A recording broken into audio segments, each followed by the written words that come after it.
Innal hamdalillah nahmaduhu wa nasta'inuhu wa nastaghfiruh wa na'udzu billahi min syururi anfusina wa min sayyiati a'malina may yahdihillahu fala mudilla lahu wa may yudlil fala hadiya lahu.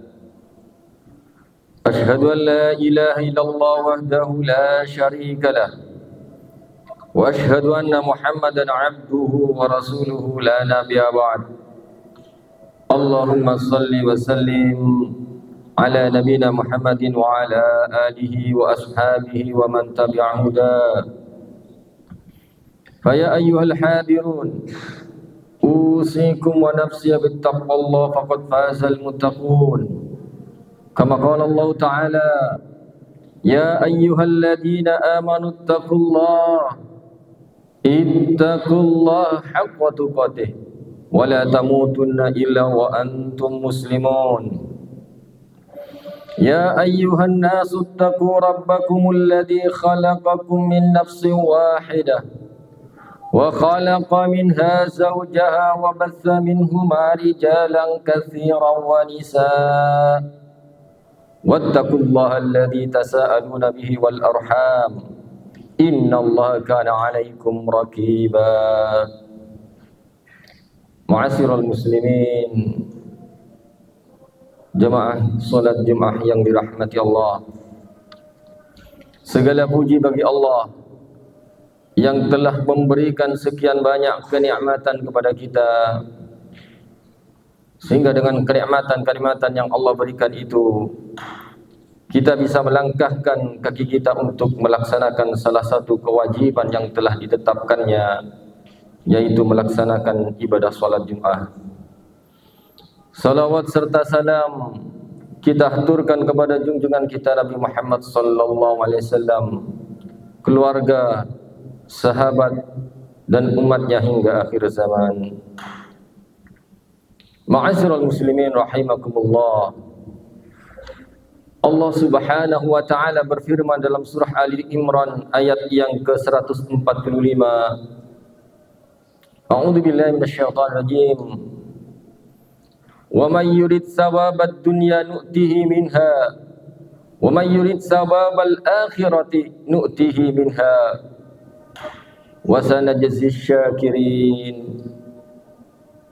Barang siapa yang menghendaki pahala dunia, niscaya kami berikan kepadanya pahala dunia itu, dan barang siapa yang menghendaki pahala akhirat, kami pun akan memberikan pahala akhirat, dan kami akan memberi balasan kepada orang-orang yang bersyukur. Ma'asyiral muslimin rahimakumullah.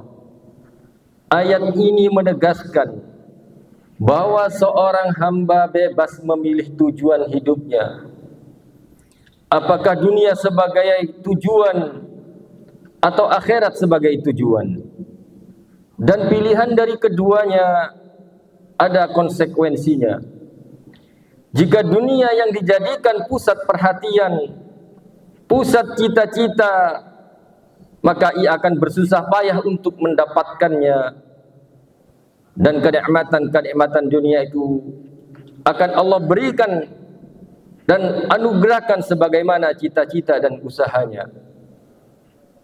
Demikian juga jika seorang memusatkan perhatiannya untuk akhirat dan menjadikannya cita-cita tertinggi dan ia berusaha untuk menggapainya, maka Allah akan memberikan pahala akhirat yang lebih besar keutamaannya dari usaha yang ia lakukan. Yang jelas dalam hal ini, dunia hanya sementara, sedangkan akhirat adalah tempat kembali yang kekal. Maka bijaklah dalam menentukan tujuan hidup kita. Rasulullah sallallahu alaihi wasallam bersabda, "Ad-dunya sijnul mu'min wa jannatul kafir." Dunia adalah penjara bagi orang mukmin dan surga bagi orang kafir. Hadis riwayat Muslim. Ma'asyiral muslimin rahimakumullah. Dunia bagi orang yang beriman adalah tempat ujian. Ia bukan tempat bersenang-senang, tetapi ladang amal untuk mempersiapkan kehidupan akhirat yang abadi. Sayangnya banyak di antara manusia yang terjebak oleh kenikmatan-kenikmatan dunia dan lupa bahwa dunia ini akan sirna dan ditinggalkannya. Seperti yang dikatakan Ali bin Abi Thalib radhiyallahu anhu, "Innad dunya tarhalul mudbirah wa innal akhirata tarhalu muqabilah. Fakunu abna'al akhirah wa la takunu abna'ad dunya. Fa innal yawma amalun wa la hisabun wa gadan hisabun wa la amalun." Dunia berjalan menjauh dan akhirat berjalan mendekat. Maka jadilah anak-anak akhirat dan jangan menjadi anak-anak dunia. Karena hari ini adalah amal tanpa hisab dan kelak adalah hisab tanpa amal. Ma'asyiral muslimin rahimakumullah. Allah Subhanahu wa taala berfirman dalam Quran surat Al-Isra ayat yang ke-18 dan 19. Man kana yuridul ajila ta'ajjalna lahu fiha ma nasha'u liman nuridu thumma ja'alna lahu jahannama yaslaha madhmuman madhura.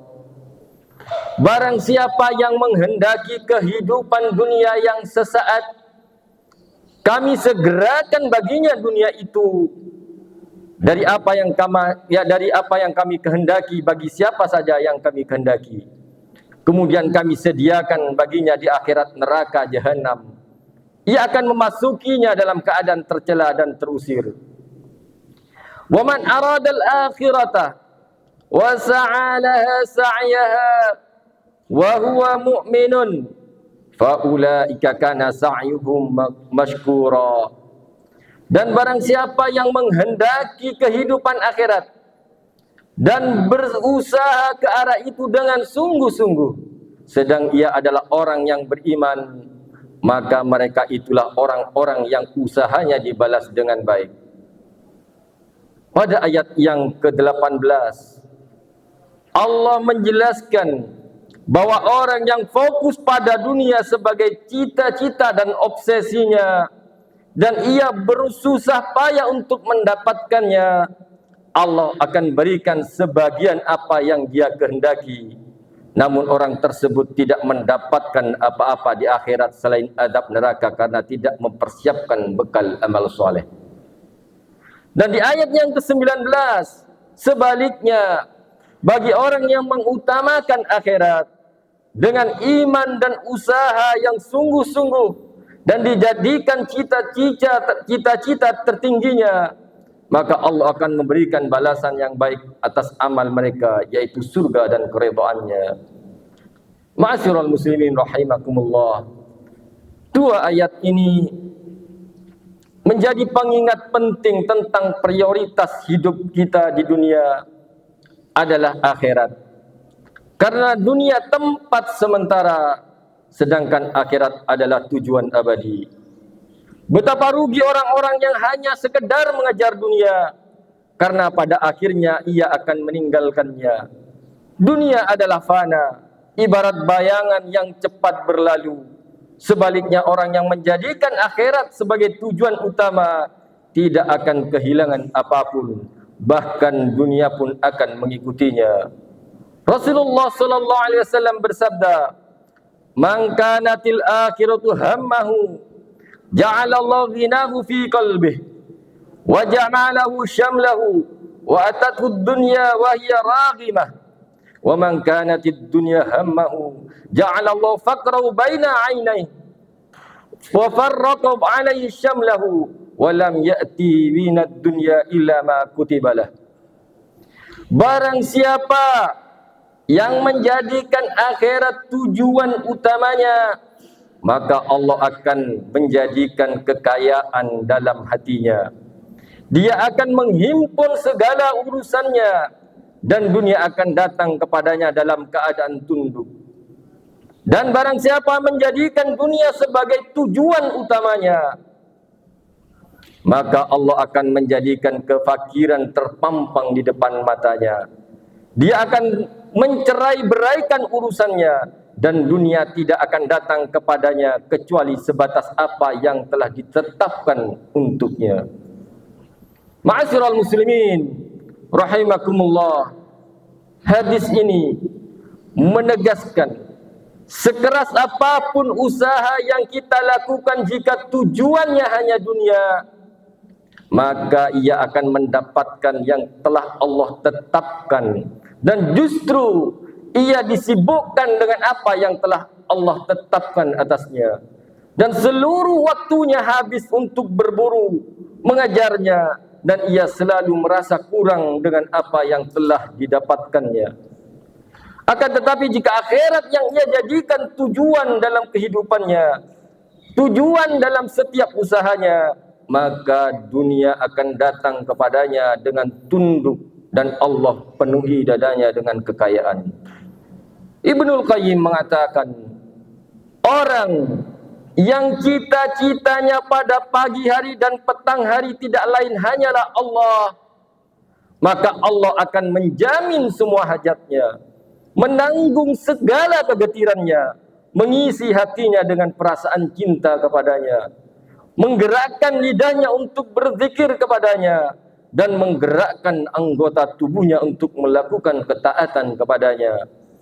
Sebaliknya, orang yang cita-cita pada pagi dan petang harinya tidak lain hanya untuk dunia, maka Allah akan membebankan kecemasan, keresahan, dan kesulitan dunia kepadanya. Allah juga akan menyerahkan urusan orang itu kepada dirinya sendiri. Akibatnya hatinya dipenuhi dengan kecintaan kepada makhluk daripada kecintaannya kepada Sang Khalik. Lisannya disibukkan dengan menyebut-nyebut nama makhluk daripada menyebut-nyebut Sang Khalik. Anggota badannya sibuk melayani manusia daripada melayani Allah. Ia bekerja membanting tulang seperti binatang yang melayani makhluk lainnya. Ia tak ubahnya seperti pandai besi yang harus menarik nafas dalam-dalam hingga mengembungkan perutnya dan menekan tulang-tulang rusuknya untuk memberikan manfaat kepada orang lain. Ma'asyiral muslimin rahimakumullah, Allah menciptakan manusia tidak lain adalah untuk beribadah kepadanya, dan tujuan kita beribadah adalah untuk meraih kecintaan dan keridhaannya. Dan ketika tujuan ibadah kita benar dan kecintaan serta keridhaan Allah diraih, maka segala kebutuhan kita di dunia akan membawa kemaslahatan, akan dipenuhi oleh Allah Subhanahu wa taala. Akan tetapi ada sebagian di antaranya yang mereka membalik tujuan ibadah kepada Allah bukan dalam rangka meraih kecintaan dan keridhaannya, bukan dalam rangka mencari pahala akhirat, akan tetapi agar memperoleh keuntungan dunia dan penghormatan dunia. Orang-orang semacam inilah yang Allah sebut dalam Al-Quran surat Hud ayat yang ke-15 dan ke-16. Man kana yuridul hayatad dunya wa zinataha nuwaffi ilaihim a'malahum fiha wa hum fiha la yubkhasun ulaika alladhina laysa lahum fil akhirati illan nar wa habita ma sana'u fiha wa batilum ma kanu ya'malun. Barang siapa yang menghendaki kehidupan dunia dan perhiasannya, niscaya kami berikan kepada mereka balasan pekerjaan mereka di dunia dengan sempurna, dan mereka di dunia itu tidak dirugikan. Itulah orang-orang yang tidak memperoleh apa-apa di akhirat kecuali neraka, dan lenyaplah apa yang telah mereka usahakan di dunia, dan terhapuslah apa yang mereka kerjakan. Ibnu Abbas mengatakan, barang siapa yang beramal soleh untuk mencari keduniawian seperti melakukan puasa atau salat atau bertahajud di malam hari, yang semua itu ia kerjakan semata-mata untuk mencari keduniawian, maka Allah berfirman, aku akan memenuhi apa yang dicarinya di dunia. Ini sebagai pembalasannya, sedangkan amalnya yang ia kerjakan untuk mencari keduniawian itu digugurkan dan dia di akhirat nanti termasuk orang-orang yang merugi. Qatadah mengatakan, barang siapa yang dunia merupakan niat, dambaan dan buruannya, maka Allah membalas kebaikannya di dunia ini, dan bila dia datang ke akhirat, maka ia tidak lagi memiliki pahala kebaikan yang diberikan kepadanya. Mudah-mudahan Allah Subhanahu wa taala memberikan hidayah kepada kita semua agar menanamkan dalam hati kita bahwa akhirat adalah tujuan kehidupan kita, sehingga setiap pagi kita mengawali aktivitas kita, motivasi kita adalah Allah Subhanahu wa taala. Akhirat adalah cita-cita utama dan tertinggi yang ingin kita gapai. Dan ketika sore setelah kita istirahat, kita selalu bermohon dan berdoa agar selama kita bekerja dan beraktivitas dicatat sebagai amal ibadah yang diterima oleh Allah Subhanahu wa taala. Barakallahu li wa lakum fil Qur'anil azim wa nafa'ani wa iyyakum bima fihi minal ayati wa dzikril hakim. Aqulu qawli hadza wastaghfirullah li wa lakum wa lisa'il muslimin min kulli dhanbin fastaghfiruhu innahu huwal ghafurur rahim.